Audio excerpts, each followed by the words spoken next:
This episode has been brought to you from the DGMS Studios, home of Don't Get Me Started, Lethal and Money Live, and Surftown. Found at Spotify, Amazon, Apple Music, and wherever you listen to your podcast.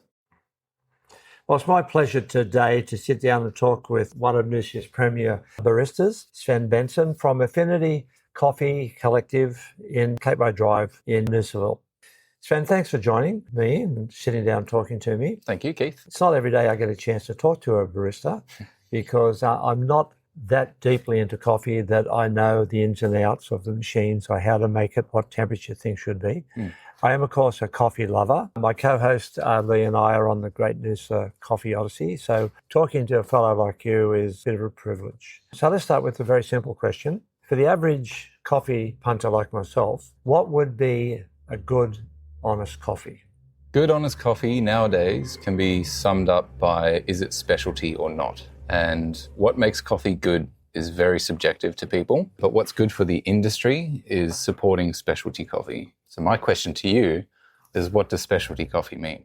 Well, I have no idea. I can only think of it being an individual coffee because the coffee that I favour is decaf, because a lot of caffeine doesn't agree with me, but I do love coffee. So my answer to your question would be my particular choice of coffee. Is that correct? There's lots of right answers, but you can get specialty decaf. And essentially what it means is when coffee is grown, produced, and then a sample is imported into Australia, it's graded. So based on the farming practices, the processing methods that have gone into it, it has a certain quality based on its size, its density, its moisture content, any defects on it, and it can be graded out of 100. To be specialty coffee, it has to be scored 80 out of 100 or higher. And so what that means is you're getting good quality coffee, you're usually paying more for it, so it's supporting farmers, as opposed to just trying to undercut and buy the cheapest coffee possible. We're now trying to support farmers to grow better coffee, which usually means better farming practices, better pay, that sort of thing. So thankfully, a lot of Noosa, as you have probably noticed, says specialty coffee under the cafe name or something like that, which usually means that they are supporting that good quality. Then, depending on the beverage that you get, is usually brewed with that coffee. So us here, we have a specialty grade Swiss water decaf coffee that we use for our decaf. So you know that you're getting a good quality product to begin with, and then we produce it the way that you like. So, well, I have to say I was impressed with the decaf that I had here when I initially came here the first time. And I was particularly impressed with the way that you said, I take special pride in presenting a decaf as a viable cup of coffee, because there are a lot of baristas would be tempted to just say, he wants a decaf, just knock it out for him. Yeah. But you made note that you took pride in presenting it with some care. Yeah. And that impressed me. And of course, walking into Affinity here and looking around and seeing all the coffee accessories that you have here and what the short conversation that I've had with you previously, you're a coffee man through and through. You don't just run a place where you can get a quick takeaway. This is a specialty coffee stop here, coffee stop as well as a coffee shop. So what do you think, though, is important for when you are pumping out all those takeaway coffees in your espresso machine? What do you think is important that you prepare in your machine to make sure you do give that quality cup of coffee? At the base of every coffee is a recipe. So it's the same as if you walk into a restaurant and there's 10 chefs. They all need to follow the same recipe for each dish, right? It's the same with different coffees. We have blends, we have single origins, we have decafs, and each of those coffees has a particular recipe for what goes in, what comes out, temperatures, that sort of thing. But also each of our baristas makes the coffee the same way. So consistency. So method and consistency and recipe. So on a particular day, if you know you're getting your specialty coffee, say from a South American country, or maybe it's an Australian one, you have to adjust your espresso machine accordingly. Yep. And so you don't just churn this different one through the same way. No, every coffee is different. Yeah. Essentially, you have a roasted coffee has dissolvable compounds in it. And all you're trying to do is balance those compounds that you're dissolving. So you're oils, salts, acids, sugars, and fiber. And different temperatures, different ratios, different contact time, all these sorts of things are just going to dissolve different things out of the coffee. So, yeah. And what people most don't realize is that 95% of espresso, so the base of every coffee that you drink, is water. So actually the water quality is paramount to the quality of the coffee flavor too. So, Well, that makes sense. If you're paying particular attention to the specialty coffee beans that you're using, you would give the same attention to water as well. You wouldn't just go straight out of the tap, for example. yeah, water and milk as well. So, would a coffee lover be able to discern whether the water's just come straight out of the tap or not? yeah, if you try our water compared to just normal tap water, it tastes kind of dry. So it's very neutral flavour, a little bit sweet because of the magnesium, but it's got a dry feeling in your mouth. So that's reverse osmosis water that's been remineralised, which is what we have here in the shop. If somebody who's just a general coffee drinker but does it every day went in and to get a cup of their favourite beverage, some coffee stopped somewhere along the line, and it was rather bitter, would that be because the calibration that you said you put into your espresso machine hasn't taken place, or they haven't cleaned it properly, or they don't really know the finer art? Very good question. And this is a huge crux of training and education in coffee, whether it be in hospitality or at home. Bitterness can be divided into a few things. Coffee is naturally bitter. Like the things that you're dissolving out of coffee includes oils and acids that are quite sharp, but you can control those, and we're usually balancing them so that you can get a lot more out of the coffee to even out those things. To take a coffee and make it bitter comes down to quite a few things. You can either over roast a coffee, which is where you basically take the temperature or development too long. Italian style coffee is usually dark roasted, that sort of thing, so naturally bitter. But the Italians love it, right? Because that's their indication of strength. So they want a strong coffee, espresso. You don't even sit down, you sip it and you go. For them, bitterness is the benchmark. But here in Australia, our palate has evolved, right? So we're expecting coffee flavors that are chocolatey, nutty, caramelly, all these things. And so you have a lot of influence in roasting, and you have a lot of influence in over extracting your coffee. So say you're too fine, too hot, you're not wiping things properly, and you're getting coffee grounds that are still being brewed over and over in your group head, over extracting, which is going to give bitterness. That's a lot. Quite a detailed answer. There's a lot. Which reveals that you obviously know a lot about your craft, if I could call it that. Where did you do your training, or how much training did you have to do to reach the point that you're at now? You're always learning. I've been in coffee my whole life. I grew up on a coffee farm in Zimbabwe. So yeah, I've always had that sort of interest in the whole coffee process and the desire to learn more every day. And that's sort of the whole point of our business, is to try and answer questions and to ask questions to people. So the cafe here is just to bring people into everything else that we do. And how can we help you on your rabbit hole journey as well? So for me, it's been 15 years in the industry, learning from the most basic start into the industry, and I was making big mistakes. I think entering into focusing on specialty coffee has really helped me to develop the quality side of things in terms of what do you produce, but also along each supply chain or part of the supply chain, how can you actually help? How can you make a difference, and how can you make coffee last longer? Well, let me pick up that point you just made, that you grew up on a coffee farm in Zimbabwe. You were growers, apparently, and you were supplying it in the bags, and it was shipped off to the supply chain, and off it went on its merry journey. But now you're at the other end, so to speak, where you're supplying the finished product to customers who come in and pay. How did you change from, obviously you've left Zimbabwe, how did you change from being a grower to start your coffee journey in Australia? We're very limited with Australian produced or grown coffee. So everything that is imported is an experience. So you can take something there's different varieties of coffee, like there are different varieties of apples. So like Granny Smith, Pink Lady, all these things. You can take one variety, grow it in any part of the world, and it'll be vastly different to the other place in the world. And so I think for me, it was that journey of instead of just growing up on a coffee farm, we didn't necessarily drink our own coffee. But coming to a place like Australia, where you import so many of these different origins and you're just exposed to it, it's just a good way to learn and get into it. Is it a natural step when you come to Australia to get into the coffee industry, into shops? Yeah, I think it was always an interest of mine. I was halfway through a commerce degree when I decided I wasn't enjoying it, but I was enjoying the coffee work that I was doing part-time. And so, I just joined a roastery, and the rest is history, pretty much. Well, this is a good question for a barista, because a lot of us we have strong opinions about things, and we think we're quite knowledgeable. And I have such a friend, and I've had coffee conversations with him, and he said, well, I'll tell you, Keith, how you can judge a good cup of coffee. It's the froth. If it will stick to the side as the volume in the cup is reduced. Is that correct? Subjective. Again. Did you do a course in diplomacy? Yeah, kind of.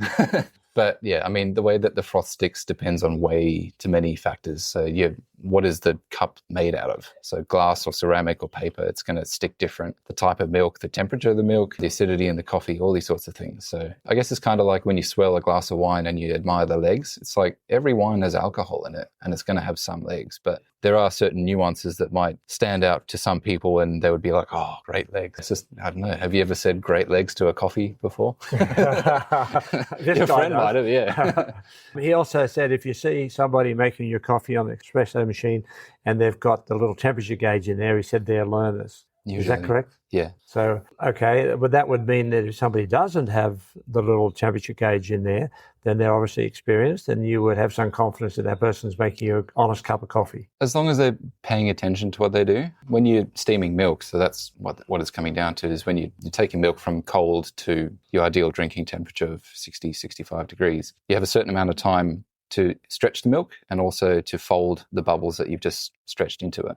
During that time, you're listening to, well, you've got not just your sense of touch to feel the temperature go from cold to body temperature to warm to hot, but you can hear the milk, you can see how much it's stretched and how well it's folded, and milk also gets sweeter as it heats up. So there's ways that if you're in a busy cafe especially, you can train your senses. So you're not just using a thermometer, but you can use all of your senses combined to steam milk. That's why you probably see a lot of cafes what's called ghosting milk. So they'll do a big jug, they'll stick the steamer on, stretch it a bit and then walk away. And you can hear from across the cafe when your milk's getting up to temperature and then run back to it because you know it's getting close, because the sound of it sounds like a plane coming into land, like, yeah. So now you are a coffee expert. So you really know what you're doing and you know the industry, your life's steeped in it. When you are away from making your own coffee or even working in your shop, say you're on the road trip to Sydney and you want to stop and have a cup of coffee along the way, how do you approach that? Are you able to just enjoy it, or do you sit there and try and pull it apart and discern it? Do you know that much about coffee you drive yourself a little bit crazy sometimes when you should just be kicking back and enjoying it? Your last point is very important. I think for me, and much like a lot of other people, coffee is more about the experience than trying to achieve a goal of I need caffeine in a certain way. If there's an opportunity to pull over and try a cafe I've never been to before, great, I'll do it because I want to meet new people, try new products, all that sort of thing. But at the same time, like if there's a new coffee that I've got that I'm traveling with and I want to brew it up, then the back of my four-wheel drive is 3 different ways of brewing coffee at any moment. So yeah, it's pretty cool. I think, yeah, like touching on that bit, it's a lot of people will choose a cafe or make their daily routine an experience, not just because they need their coffee in the morning. They want the experience of like go and get greeted by your favorite barista who asks how your day is and catches up on something that you mentioned yesterday and stuff like that. So I actually think most of a coffee, when you pay your $6.50 nowadays for a large, is not about the type of beans in it. Most people care more about the experience factor of it. Well, as you know, my co-host and I, Lee, we're on what we call our Great Noosa Coffee Odyssey, and we've done about 40 different coffee establishments at the 40 moment. really? And there's still a good 5 to 10 to go. We have rated your coffee within our top 5. Thank you. Yeah, that was really obvious because we're not experts. We like our coffee and we have a fair idea what's a good one and what's a bad one, or at least what we like and what we don't like. And we judge our coffees, or at least I do, by its flavour and what I call its depth and its breadth. You know, how wide, this nice big coffee experience that goes out or cut short and there's that sharp edge, that bitter edge. And I found that yours had those qualities that I was looking for. Very, very deep flavour. You know, we're not at the point where we can say, oh, there's a tinge of almond here or, you know, a little chocolate there. And so all our coffees across Noosa are evaluated the same way. Good. And yours is right up there. And I have to compliment you on your coffee stop/shop here. It's a pleasure to walk in. It's beautifully presented. Has the feel of being in a coffee shop, a place that's all about coffee. And there's lots of shiny metal touches to all the coffee accessories that you have around the place. So obviously this is a place where you can come and get a good coffee, can get some knowledge about coffee, and plus you can pick up some of the accessories if you really are a coffee lover to the point you want to make your own at home in your own special way. So can you talk to me about some of the things that you have here on the shelf? Yeah, so however you brew coffee at home, if there's a way that we can help you make it better, or even just have a chat like about the difference between things, or potentially thing to, like I said before, take you down a rabbit hole of coffee knowledge and query. So yeah, a lot of what we have here is to either support better extraction, cleaning your machinery. We have a lot of cleaning supplies here too. Good filters, that sort of stuff if you brew pour-overs or filter coffee at home. We focus a lot on distribution tools as well, which is fairly recent popularity in terms of like helping people make coffee better at home. So we've got, a lot of distribution tools which will help you. And I can give you a demo sometime. That'll be good. And I see that you have your own little home espresso machines that you could buy here as well. There's one over there handmade in Portugal. So obviously that's quite a lovely feature to have in your kitchen, pretty a fancy feature really. Looking at all those ones over there that are different in style, would they deliver a different coffee experience or will they all do the same thing? Different, yeah. So mechanically speaking, the one that's made in Portugal is one of the cheapest ones on the market that has a rotary pump, which is basically what most commercial coffee machines have. So you should be able to replicate a cafe-style coffee at home. And that's the feedback you get a lot with people is just like, I still go out for a second coffee throughout the day because it never get it to taste the same at home. It's like, well, you can. If you want to spend the money on the right gear, it'll last forever too because, this is really high-end stuff. But yeah, you can start with really basic equipment that'll get you producing really good espresso. It might be that you have to wait for a second boiler to heat up or something like that. But we have a range of different things and we can certainly source almost anything for people as well. And I notice over on the far bench there, which looks like a workshop, you have some espresso machines that look like they're being repaired or pulled apart. One of them looks quite old over there in the right corner. So you do repair work as well? Yeah, we do servicing and repairs for home machines that are what's called E61s. So they have that sort of bulky group head sticking out of them. Same with the ones over there. We also do commercial machines. And grinders as well? Grinders too. Well, I'm impressed. I think you've got it all going here. And I was quite surprised too at the cold drip coffee that you offered me this morning because, I'm just a general drinker.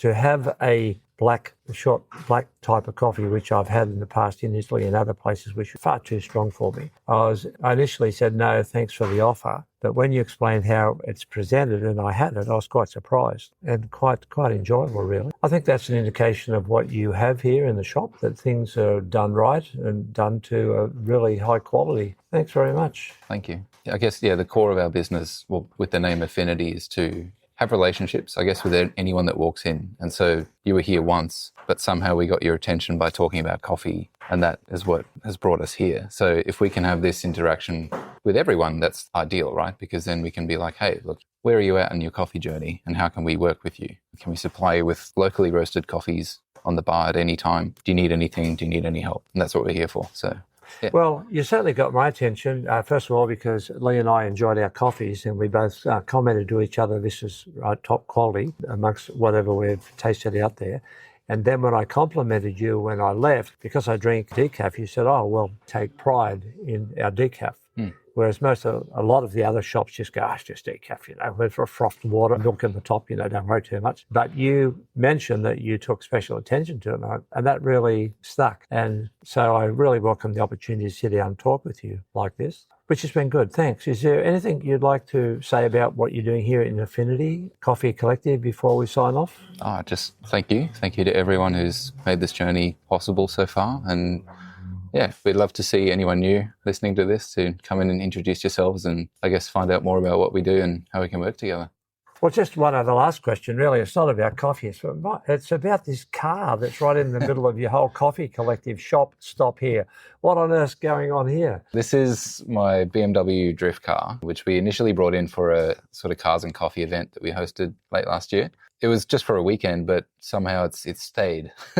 So it's a feature, isn't it? Yeah, it's just been a good talking point, and it gets a lot of attention, and it's fun and it's cool, but it's taking away from the core of what we do here. So in July we'll move it out and we'll take it home again. But yeah, if you want to see it, then definitely come before July the 14th. Well, I would encourage people to come here for the coffee and not the car. Yeah, it's a very warm welcome that we received. It was a great cup of coffee, and if you are really into your coffee, you must come to Affinity. The whole establishment here at the collective just speaks and reeks coffee. It's the type of place you can bring your friends, you can sit down and have an individual time, bring your computer, your book, your paper. There's a big bench over there. You can bring a whole bunch of friends. So please bring your dog too. We're very dog friendly.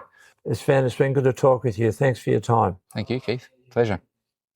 Thanks for listening to this episode of Don't Get Me Started with Keith and Lee. Don't forget to rate and review this podcast. To see more of Don't Get Me Started, jump onto our socials, follow us on Instagram at Lethal and Mully, Facebook and LinkedIn. If you would like to be a part of the show, email us on don'tgetmestarted2024@gmail.com. Until next time.